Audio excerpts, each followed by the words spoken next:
গত বছর হঠাৎ করেই আমরা কক্সবাজার গিয়েছিলাম। আসলে কক্সবাজার আমার তেমন করে যাওয়াই হয়নি। তবে এবার যেতে পেরেছি এইজন্য আলহামদুলিল্লাহ। আর মোটামুটি এনজয় করেছি। আর এই সময়টা ছিল খুবই একটা ভালো সময়। সেটা হচ্ছে বছরের শেষ দিন। বছরের শেষ দিন এইভাবে যে কক্সবাজারে সূর্যোদয় বা সূর্যাস্ত উপভোগ করতে পারবো আমি কখনো ভাবিইনি। তো মহান আল্লাহকে অনেক অনেক ধন্যবাদ।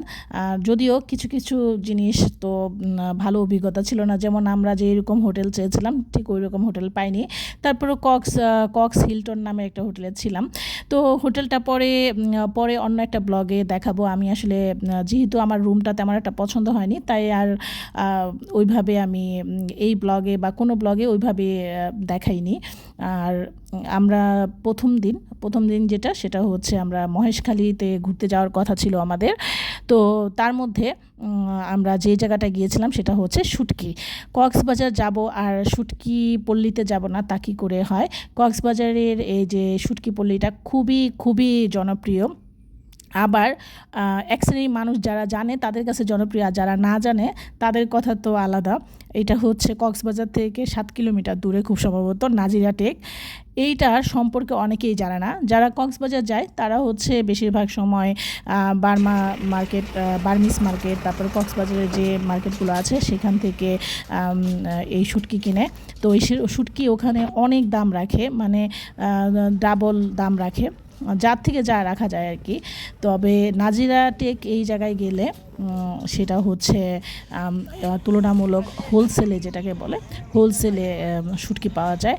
আর এটা যেন একটা ভিন্ন একটা জগৎ। আমি যখন পৌঁছেছি আমি প্রথমে এই শুটকি পল্লীতে যেতে চাইনি, কারণ হচ্ছে আমার আসলে শুটকি জিনিসটা খুব একটা পছন্দের না। আর তারপর হচ্ছে অনেকে যেমন শুটকি খুবই পছন্দ করে, আমার কাছে মোটামুটি লাগে, যে খুব একটা পছন্দ তা না।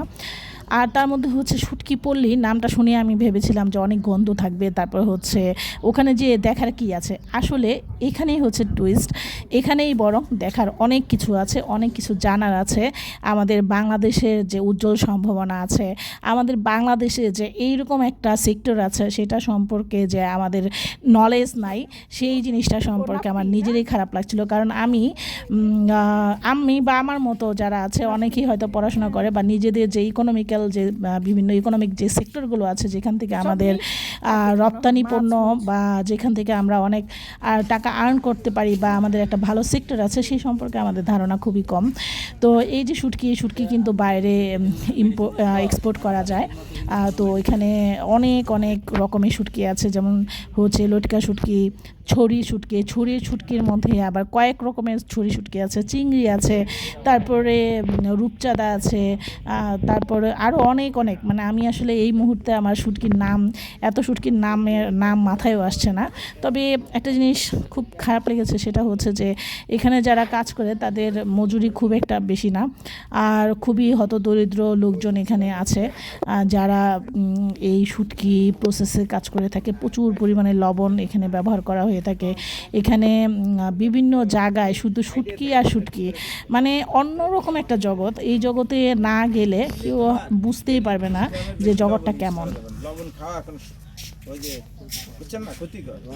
লবণ তো হলে আমাদের লবণ আর চিনিও আর লবণ খাইলে আপনার যে ইয়ে হবে।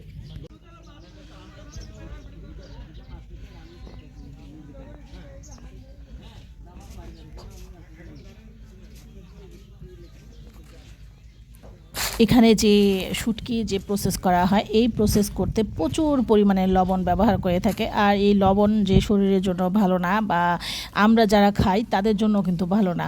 তো সেটাই বলছিল আমার হাজব্যান্ড ওই লোকগুলোকে। তো এটাও জানলাম, আমি কিন্তু এই তথ্যটাও জানি না। সত্যি আমার মতো হয়তো আরও অনেকেই আছে, আবার অনেকে হয়তো শুটকি এবং শুটকি পল্লী সম্পর্কে অনেক ভালো জ্ঞান রাখে। তো এই যে এই আন্টিগুলোর সাথে আমি কথা বলছিলাম, ওনারা আসলে অনেক বছর ধরে বংশ পরম্পরায় ওরা এখানে কাজ করে। এমনও আছে যে মাও কাজ করেছে, আবার তার বাচ্চাও কাজ করছে, বা তার ঘরের বাচ্চারও কাজ করছে, এরকম আর কি। তো ওনাদের পেশাই হচ্ছে যে শুটকি প্রসেস করা, শুটকি রোদ দেওয়া, শুটকি রিলেটেডই তাদের জীবন আর কি, শুটকিকে কেন্দ্র করে ওনাদের জীবন। আর এখানে একটা জিনিস আমার খুব মজা লেগেছে, অনেক ধরনের শুটকি একসাথে মিলিয়ে একটা রোদে শুকানো হয়, ওইটাকে বলে নাপ্পি, যেটা পাহাড়িরা খেয়ে থাকে। পাহাড়ি কেন, এখন পাহাড়ি খাবার যারা সমতলে আছি তারাও কিন্তু খাই। আর এখন হচ্ছে ওপেন পৃথিবী, ওপেন ওয়ার্ল্ড, এখানে সব ধরনের কালচারই যে যেভাবে গ্রহণ করতে পারে। বাংলাদেশে একটা সময় জাপানিজ, কোরিয়ান, চাইনিজ খাবার কেউ খেত না, এখন সবাই খায়, সি ফুডও খায়, আবার এখন সি ফুড অনেকের খুবই পছন্দ। তো এরকমই শুটকি সম্পর্কে, শুটকি নিয়ে অনেক অনেক গবেষণাও হচ্ছে, শুটকি রিলেটেড অনেক জার্নালও পাবলিশ হয়েছে, বা শুটকি নিয়ে আরও হয়তো বা সামনে আরও পাবলিশ হবে। তবে শুটকির যে একটা সেক্টর, এই সেক্টরটা সম্পর্কে অনেকে তেমন একটা জানে না, তবে আমার মনে হয় জানানো উচিত এবং এটা নিয়ে আরও বেশি কাজ করা উচিত। আর বাংলাদেশে কক্সবাজার, আমার মনে হয়, আমি যে কয় বছর ধরে চট্টগ্রামে আছি বা আমি চট্টগ্রাম সম্পর্কে যতটুকু জানি, আমার কাছে মনে হয় যে চট্টগ্রামের রাস্তাঘাট, যোগাযোগ ব্যবস্থা যদি উন্নত করা যায়, প্রচুর পর্যটক, সেই সাথে হচ্ছে ন্যাচারাল যে ব্যাপারগুলো আছে, ন্যাচারাল রিসোর্স অভাব নাই। বাংলাদেশের একটা অন্যতম গুরুত্বপূর্ণ এবং অর্থনৈতিক সমৃদ্ধির জন্য চট্টগ্রাম একটা খুবই গুরুত্বপূর্ণ জায়গা এবং সমৃদ্ধশালী জায়গা। তবে এখানে অনেক ধরনের সমস্যা আছে, যেমন অপরাধ প্রবণতা আছে, তারপরে হচ্ছে যোগাযোগ ব্যবস্থা খুবই বাজে, তারপরে পর্যটক বান্ধব না, এইসব আর কি। তো এটা জিনিসটা শুধু যে কক্সবাজার তা না, পুরো বাংলাদেশে একই অবস্থা, পর্যটক বান্ধব না। মানুষ তো সেখানেই যায় যেখানে সে কমফোর্ট ফিল করে, তাই না? তো এই যে শুটকিগুলো, এগুলো হচ্ছে সরি শুটকি, এগুলো কিন্তু অনেক এক্সপেন্সিভ। তো এখানে হচ্ছে পুঁটি মাছের শুটকি খুব সম্ভবত, পুঁটি বা ছোটো মাছের যে শুটকিগুলো আছে, এই আন্টিটার সাথে একটু কথা বলছিলাম। আর এই যে বড় বড় বিভিন্ন রকমের ছড়ি শুটকি দিয়ে সাজানো হয়েছে, এটা দেখতে আমার কাছে মানে অন্যরকম লাগছিল যে এটা আসলে কোন দুনিয়ায় চলে আসছি।